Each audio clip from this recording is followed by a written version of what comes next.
Bom dia, queridos irmãos de Vila Bela. Mais uma vez nós estamos aqui nessa manhã, né, para aprender um pouquinho mais aí da palavra do Senhor. Nós não vamos perder tempo. A nossa lição hoje se encontra no Evangelho de João, no capítulo 5, dos versículos 17, né, ao 47. E o título é a Deidade, né, de Cristo. É importante a gente lembrar que o Senhor Jesus, ele é Deus. Ele é o homem perfeito, né? E ele é o Filho de Deus, o Deus perfeito. E essa é uma passagem que mostra-nos claramente, né? O Senhor Jesus explicando os motivos, as provas, né? Evidentes da sua divindade, né? É importante lembrar, né, que a gente precisa entender bem o capítulo 5, né? Uma compreensão do capítulo 5, principalmente como ele começa. O capítulo 5, do 1 ao 16, ele fala da cura de um paralítico, daquele homem que há muitos anos ficou ali paralítico e foi curado num sábado. E os judeus ficaram muito, né, incomodados com isso. Ficaram incomodados com o fato do Senhor Jesus ter curado um homem num sábado. Não estavam incomodados com o anjo, né, que movimentava aquelas águas, né, e se possivelmente um anjo tivesse no sábado e tivesse curado, certamente eles não teriam se incomodado. Mas o Filho de Deus, né, fazendo uma cura no sábado, que não era nada de mal, não tinha nenhuma contradição em relação à lei, eles ficaram muito incomodados com isso. E o Senhor Jesus conhecia muito bem os seus corações, né, sabia que passava em suas mentes os seus corações. E o versículo 17 começa falando: mas ele lhes disse, meu pai trabalha até agora e eu trabalho também. O nosso Deus, ele tem trabalhado desde a queda de Adão, né? O amor de Cristo, né, não estava restringido a 6 dias somente, né? A 6 dias da semana somente, né? O amor de Cristo estava disponível para os pecadores, para aqueles que vinham até o Senhor Jesus, os 7 dias da semana, né? A graça não está restrita a um dia da semana, né? E quando Adão pecou, né? Quando Deus formou todas as coisas, criou o homem, né? No 7º dia ele descansou, né? Mas esse descanso foi interrompido com o pecado, né? E Deus tem trabalhado arduamente, né, no decorrer dos tempos até os dias de hoje, para o resgate dessa humanidade perdida. E então o Senhor Deus tem trabalhado. O Senhor Jesus, ele mostra aqui, né, que seu pai trabalhava e ele trabalha também. Não precisa ele falar abertamente, olha, eu sou Deus, né? Os judeus incrédulos, ao ouvir o Senhor Jesus falando, automaticamente eles entenderam que ele estava mostrando, né, que ele era Deus. O versículo 18 nos diz: por isso, pois os judeus ainda mais procuravam matá-lo, porque não somente violava o sábado, mas também dizia que Deus era o seu próprio pai, fazendo-se igual a Deus, né? Eles queriam matá-lo, né? Aquilo que os judeus achavam, né, ser uma blasfêmia era nada mais nada menos que a verdade, né? O Senhor Jesus era Deus, Deus era o seu pai. Quando ele fala que Deus era o seu pai, né, ele estava se proclamando filho de Deus. E isso não era uma blasfêmia, isso é somente uma verdade, né? Uma grande verdade que nós vemos aqui no capítulo 5 sobre a deidade de Cristo. O Senhor Jesus, ele é Deus, homem, mas ao mesmo tempo Deus. Ele não negou isso, não ensinou contra isso, né? Mas ele mostrou claramente a sua deidade. Os judeus queriam matá-lo, né? Mas isso não era uma blasfêmia, era somente a verdade que ele estava falando, né? E nós vemos aqui que o Senhor Jesus, né, nesse capítulo 5, ele era igual ao Pai em muitos aspectos, né? No versículo 19 nós vemos que ele era igual ao Pai no serviço. No versículo 20 ele era igual no conhecimento. Dos versículos 21, 28, 29 ele é igual na ressurreição. Versículos 22, 27 igual no julgamento. Versículo 23 igual em honra. E versículo 24, 25 ele é igual ao Pai na regeneração. E o versículo 26 ele é igual ao Pai também na autoexistência, né? Então nós temos sete características do Senhor Jesus aqui que mostra que ele é igual ao Pai, né? Continuando nosso versículo 19, então lhes falou Jesus: em verdade vos digo que o Filho nada pode fazer de si mesmo, senão somente aquilo que vir fazer o Pai.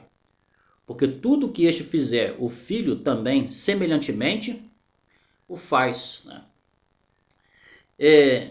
O Senhor Jesus, ele é igual a Deus, né? Mas ele não agiu aqui independente de Deus. Apesar de ele ser igual ao Pai, ele não fez nada por si mesmo, no sentido de apesar de ele ter poder para fazer, né, suficiente para fazer, ele nunca fez nada, né? Ele não fez nada aqui nessa terra desconectado com o Pai. Ele nunca foi desconectado com o Pai, né? Ele sempre teve em perfeita conexão com o Pai, né?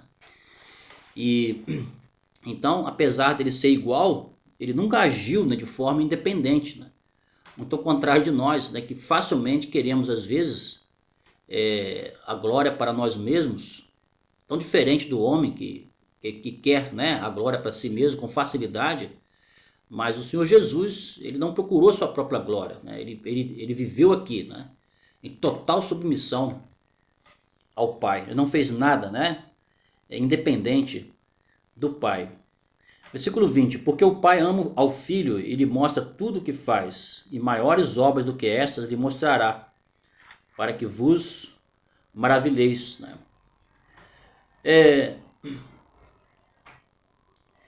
Cristo não só sabia como era capaz de fazer tudo o que o Pai fazia. Ele não só era capaz, né? Ele não só sabia como era capaz de fazer tudo o que o Pai fazia. Desculpa aqui meu erro de colocação. Cristo não só sabia como era capaz de fazer tudo o que o Pai fazia. Ele sabia, né, fazer, ele sabia todas as coisas que eram referentes ao Pai, né? Aqui nos diz que o Pai ama o Filho, ele mostra tudo o que faz, né? O Senhor Jesus foi o único homem que viveu aqui na terra que sabia de tudo que estava acontecendo lá no céu. Isso mostra que ele não era só homem, ele era homem também, ao mesmo tempo ele era Deus. Só ele sabia de tudo que estava acontecendo no céu. Ele estava inteirado de tudo, né, lá no céu, no tempo que ele esteve. Ele esteve aqui. Ele mostra tudo que faz, maiores obras do que essa, lhes mostrará, para que vos maravilheis. Versículo 21, pois assim como o Pai ressuscita e vivifica os mortos, assim também o Filho vivifica aqueles a quem quer. Aqui, né, nós vemos que essas palavras não poderiam ser ditas por um simples homem, né? Será que essas palavras poderiam ser ditas sobre ele se fosse um simples homem? E essa pergunta, ela pode ser respondida com a mesma pergunta, né, que nós fizemos, né? Será que essas palavras poderiam ser ditas sobre ele se fosse um simples homem, né? Porque nos diz aqui que, pois assim como o Pai ressuscita e vivifica os mortos, assim também o Filho vivifica aqueles a quem quer. O Pai tem poder de ressuscitar dos mortos, vivificar os mortos, né? E o Filho também tem o poder de vivificar os mortos. E o versículo 22, e o Pai a ninguém julga, mas ao Filho confiou que todo julgamento. É interessante nós vermos, né, e até um pouco estranho, o juiz, né, de toda a terra, né, está ali perante os judeus e eles rejeitando o juiz de toda a terra, né? Ele não era o juiz só da nação de Israel, ele era o juiz de toda a terra, e eles estão ali conversando com ele e ao mesmo tempo, né, o negando, o rejeitando, né, duvidando da sua deidade, né? O versículo 23 nos instrui a fim de que todos honrem o Filho de modo porque honram o Pai. Quem não honra o Filho não honra o Pai que o enviou. Aqui também nós vemos mais uma prova da divindade de Cristo. Quem desonra o Filho, automaticamente também o que? Está desonrando o Pai, né? Não tem como honrar o Pai desonrando o Filho, né? amor a Deus, né, sem amor a Cristo não faz sentido. É isso que nós vemos aqui. E lá em João nós temos: não se turbe o vosso coração, João 14, né? Não se turbe o vosso coração, credes em Deus, crede também em mim. Muitos creem em Deus, mas rejeitam o meio que Deus preparou, né? Aquilo que era de Deus, que Deus enviou para esse mundo para salvá-lo. Então, quem desonra o filho, automaticamente também o que? Desonra o pai. Então, o Senhor Jesus, nesse aspecto também, nós vemos que ele é Deus, né? Versículo 24: em verdade vos digo, quem ouve a minha palavra e crê naquele que me enviou, tem a vida eterna e não entra em juízo, mas passou da morte para a vida. E em verdade, versículo 25, em verdade vos digo que vem a hora e já chegou em que os mortos ouvirão a voz do Filho de Deus, e os que a ouvirem viverão. Porque assim como o Pai tem vida em si mesmo, também concedeu ao Filho ter vida em si mesmo. Vejam só, né? Aqui agora o versículo nos diz, né, que aquele que crê naquele que me enviou tem a vida eterna, não entra em juízo, mas passou da morte para a vida. Esse é um dos versículos mais citados, né? Essa morte aqui não é a morte física, né, mas é a morte espiritual. Nós temos que identificar no texto aqui, quando o Senhor Jesus está falando da morte espiritual, né, da vida espiritual, e quando está falando da morte física, dessa vida física. É importante saber em quais partes desse capítulo 5 ele fala sobre isso. E aqui ele está falando da morte espiritual, né? Isso não se aplica à ressurreição dos mortos, né, dos que estão na sepultura.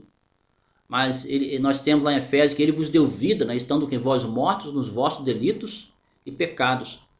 O Senhor Deus tem o poder de regenerar uma vida. E o Senhor Jesus tem esse poder também. Por isso que ele é Deus, né? O poder regenerador. O Evangelho transforma, regenera. Uma pessoa, quando verdadeiramente vai a Cristo, ele não só é salvo, mas tem a sua vida regenerada, transformada pelo poder. Ele sai das trevas para a luz. Ele sai da morte para a vida. Em verdade vos digo que quem vê a hora e já chegou em que os mortos ouvirão a voz do Filho de Deus, e os que a ouvirem viverão. Esse ouvir aqui, a voz do Filho de Deus, é o som do Evangelho, né? Uma pessoa ouve, crê no Evangelho e é salvo, né?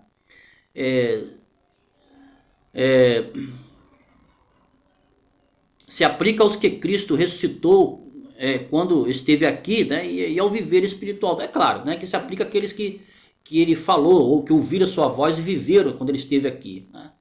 Mas se aplica principalmente aqui no sentido espiritual, daqueles que estavam mortos em seus delitos e pecados e ouviram a sua voz, né, e viveram espiritualmente, né?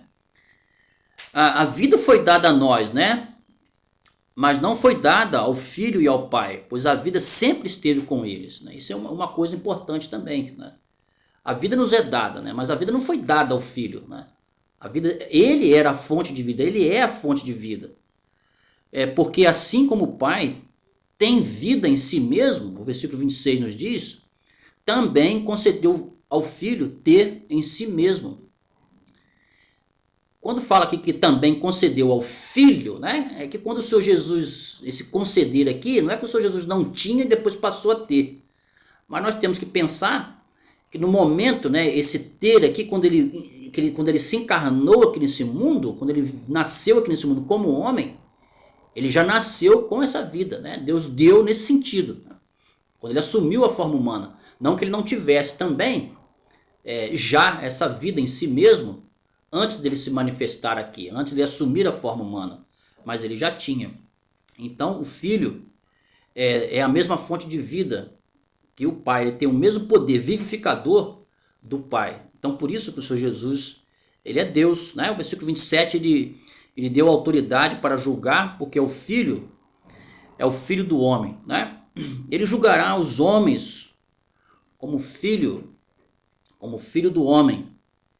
E ele julgará, né, todas as coisas também como o Filho de Deus. Versículo 28. Não vos maravilheis disso, porque vem a hora em que todos os que se acham nos túmulos ouvirão a sua voz e sairão. somente Deus podia sustentar uma afirmação, né, como essa. E aqui ele não está falando agora do viver espiritual, né? Daqueles que ouvem a sua voz viverão. Mas aqui cita a palavra túmulo. Os que se acham nos túmulos ouvirão a sua voz e sairão, né? Que outro homem teria o poder, né, de falar aos mortos, né? E de ressuscitar todos os mortos que morreram um dia pelo poder da sua palavra, né? Somente se ele fosse Deus, né? Então, os judeus ficaram muito assustados ao ouvirem isso, né? Como assim, né? Vem a hora em que todos os que se acham nos túmulos ouvirão a sua voz e sairão. Nós sairemos, né? Um dia, se não formos arrebatados do túmulo, quando ouvirmos a voz do Senhor Jesus ali. Mas também aqueles que não creram nele, não receberam ele como Salvador, também ouvirão a sua voz para ressurgir, mas para a ressurreição, mas para a condenação. E o versículo 29 nos diz: os que tiverem feito bem para a ressurreição da vida, e os que tiverem praticado mal para a ressurreição do juízo, né? As boas obras não são a raiz da salvação, são o fruto. E aqui, essa expressão, os que tiverem feito bem para a ressurreição da vida, e os que tiverem praticado mal para a ressurreição do juízo, mostra claramente que há dois grupos, né? Mais importante que esses que fizeram bem aqui não foi o bem das boas obras para ser salvo. Nós devemos fazer as obras porque somos salvos, né? Não para sermos salvos. Mas esse bem aqui é o bem de aceitar o Evangelho, de crer no Evangelho, né? De reconhecer o Evangelho, crer em Cristo, confiar no meio que Deus preparou para a salvação, para a nossa salvação, confiar nesse meio. E é claro, né? Consequentemente isso trará bens no sentido prático, né? Mas o mal também aqui é aqueles que rejeitaram o Evangelho. É dessa forma que nós devemos entender aqui esse versículo 29, versículo 30. Eu nada posso fazer de mim mesmo, na forma porque ouço, julgo, o meu juízo é justo, porque não procuro a minha própria vontade, sim a daquele que me enviou.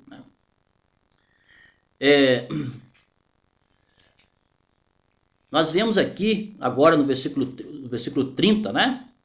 Eu nada posso fazer de mim mesmo, na forma porque ouço, julgo. Alguns falam assim, não, mas o Senhor Jesus não é Deus, né? Algumas seitas falam porque ele veio e disse que ele não pode fazer nada por si mesmo. Então, se ele não pode fazer nada por si mesmo, somente através do Pai, então como é que ele pode ser Deus, né? É uma interpretação muito sem sentido aí, né? Essa impossibilidade dele aqui é uma impossibilidade moral, né? Não é uma impossibilidade natural. Ele não podia fazer nada sem ele mesmo, porque tudo que ele fazia, ele estava o quê? Totalmente conectado com o Pai, né? Na forma porque eu ouço, julgo, o meu juízo é justo, porque não procuro a minha própria vontade, e sim daquele que me enviou. É muito simples, né?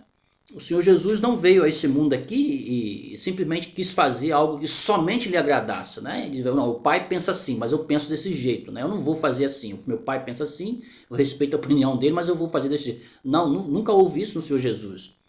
Essa impossibilidade moral aqui, né? Isso seria impossível acontecer.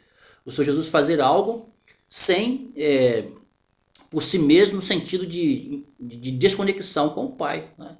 Mas não que ele não tivesse o poder, né, para fazê-lo, né? Ele é Deus. Versículo 31, se eu testifico a respeito de mim mesmo, meu testemunho não é o quê? Verdadeiro. Nós temos aqui vários testemunhos da sua divindade, né? Nós temos o testemunho de João Batista, temos o testemunho de suas obras, no versículo 36, temos o testemunho do Pai, e também o testemunho das Escrituras no Velho Testamento. Os próximos versículos vão nos mostrar isso aí. Outro, né? O versículo 32, é o que testifica a meu respeito. E sei que é verdadeiro o testemunho que ele dá de mim. Alguém sugere que seja João Batista aqui, mas eu prefiro sugerir que seja o próprio Pai, né? O Pai testificou a respeito dele e disse, este é o meu Filho amado, em quem eu tenho todo prazer. O Pai testificou do Filho, e falou ao respeito dele. E as Escrituras também falaram a respeito dele. E o Senhor Jesus vai mostrar aos fariseus que se eles verdadeiramente amassem a Deus, eles também, ao Pai, eles amariam também aquele que ele enviou, né? Então eles dizem que nós amamos a Deus e amamos Moisés, mas se eles amassem a Deus, né, e obedecessem também a Moisés, obviamente eles aceitariam aquilo que Deus enviou e aquele, né, de quem Moisés falou. Isso não aconteceu com eles. Versículo 33, mandaste os mensageiros a João, e ele deu testemunho da verdade. João falou a verdade sobre Cristo, ele só falou de Cristo, ele não falou de si mesmo, né? Ele não perdeu tempo falando dele. E João foi uma grande testemunha do Senhor Jesus, ele foi a voz que clamou no deserto, e ele não falou, vinde a mim, ouça o que eu tenho a dizer, não, ele falou, olha, eis que vem um depois de mim, que é maior do que eu, né? Não sou digno de desatar as sandálias, né? Ele vos batizará com o Espírito Santo e com fogo, né? Eu sou só a voz que clama no deserto, eu sou só isso. E eles perguntaram, és tu o Cristo? Ele falou, eu não sou o Cristo, eu sou a voz que clama no deserto. Ele mesmo descartou, né? Ele foi uma testemunha fiel. Nós temos vários testemunhos que comprovam que o Senhor Jesus ele era Deus. E o versículo 34, eu porém não aceito o humano testemunho, digo-vos entretanto essas coisas para que sejais salvos. O testemunho de João, né, foi conduzido por Deus. Agora uma coisa que é maravilhosa, nós vemos aqui no versículo 34, é que o Senhor Jesus, ele apesar dos judeus serem tão odiosos com ele, né, ele foi amoroso, né? Ele tinha um objetivo, para que eles fossem salvos, para que eles enxergassem, né, o Senhor nas Escrituras, que eles pudessem ver realmente quem ele era. Eles estavam diante, eles tiveram um privilégio tão grande de estar ali de frente com o verbo da vida, e negar e rejeitar era algo era muito terrível isso aí, muito algo desastroso, né? Eles verem o Filho de Deus e negarem o Filho de Deus, literalmente, né?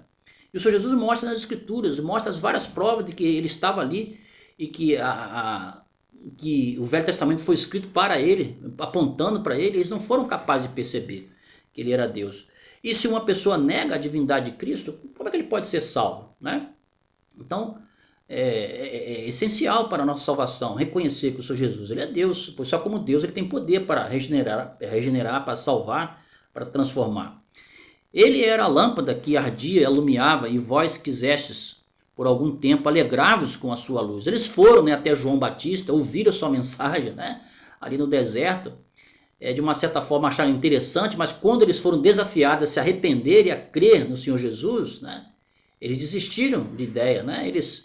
Ele era a lâmpada que ardia e alumiava ali, e brilhou ali falando de Cristo, mas eles não quiseram ouvi-lo, né? E o versículo 36, mas eu tenho maior testemunho do que o de João, pois as obras que o Pai me confiou para que eu as realizasse, essas que eu faço, testemunham a meu respeito de que o Pai me enviou. As obras também testemunhavam a respeito do Senhor Jesus. O versículo 37, versículo 37, 38. O Pai que me enviou, esse mesmo é que tem dado testemunho de mim. Jamais tendes ouvido a sua voz, nem visto a sua forma. Também não tendes a sua palavra permanente em vós, porque não credes naquele a quem ele enviou. Quem não crê em Cristo não tem a palavra de Deus permanente em si.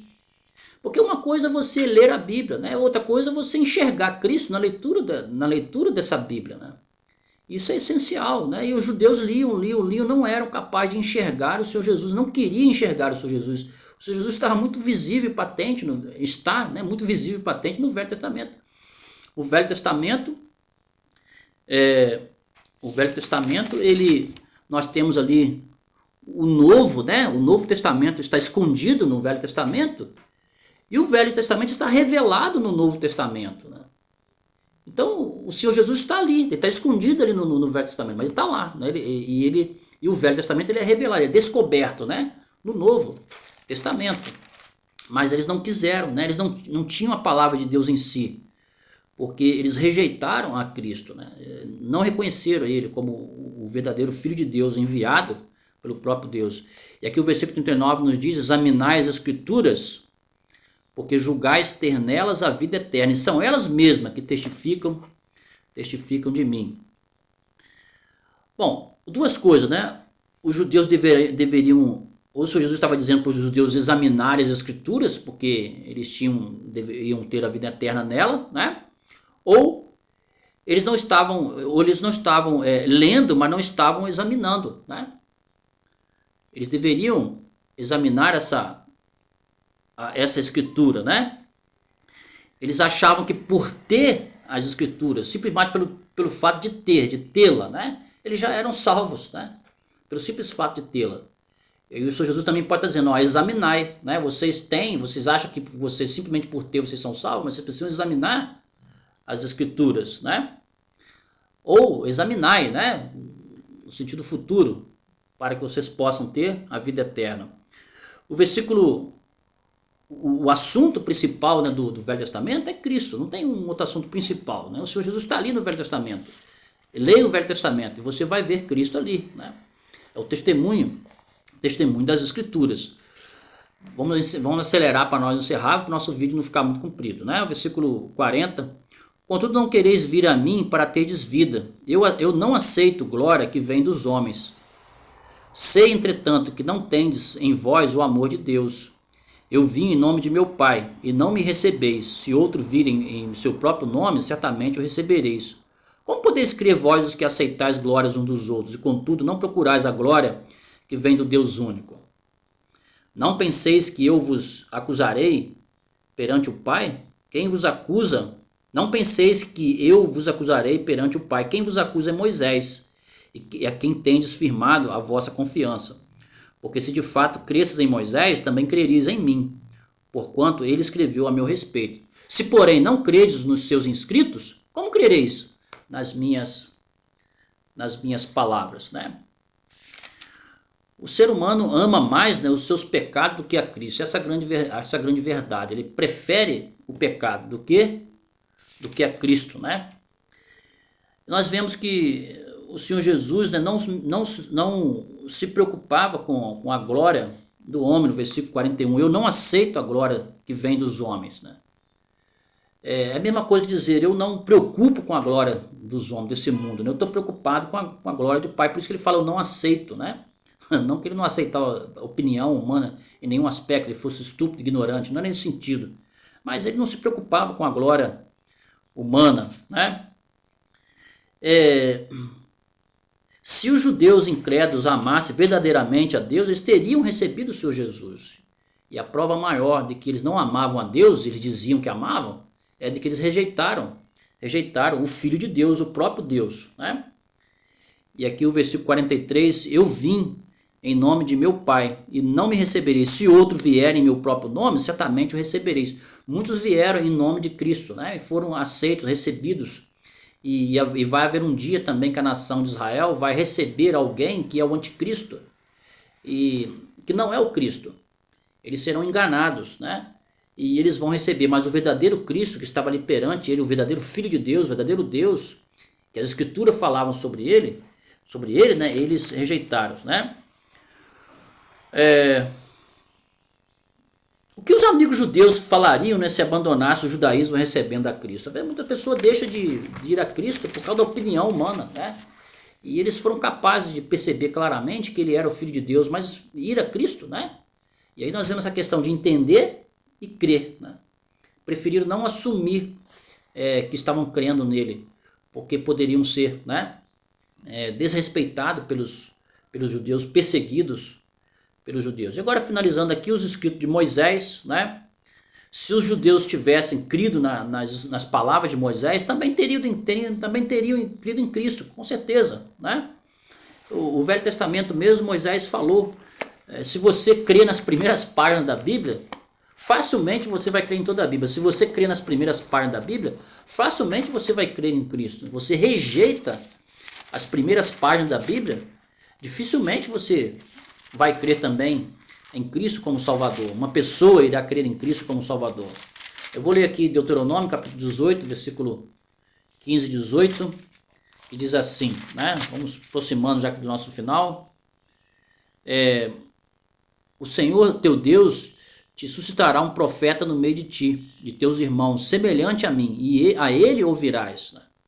Suscitar-lhes-ei um profeta no meio de seus irmãos, semelhante a ti, em cuja boca porei as minhas palavras, e ele lhes falará tudo o que eu lhe ordenar. Vejam só Moisés falando de Cristo, né? Mas se eles tivessem crido nas palavras de Moisés, também teriam crido em Cristo, né? E é o que nós falamos, o Novo Testamento está escondido no Antigo, né? E o Antigo, ele é revelado no Novo Testamento, né? E para finalizar aqui mais uma vez, quem não crê nas primeiras páginas da Bíblia, consequentemente terá muita dificuldade de crer em Cristo também, né?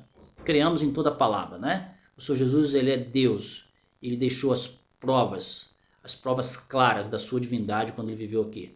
Um bom dia, irmãos, que Deus nos abençoe nessa manhã. Amém.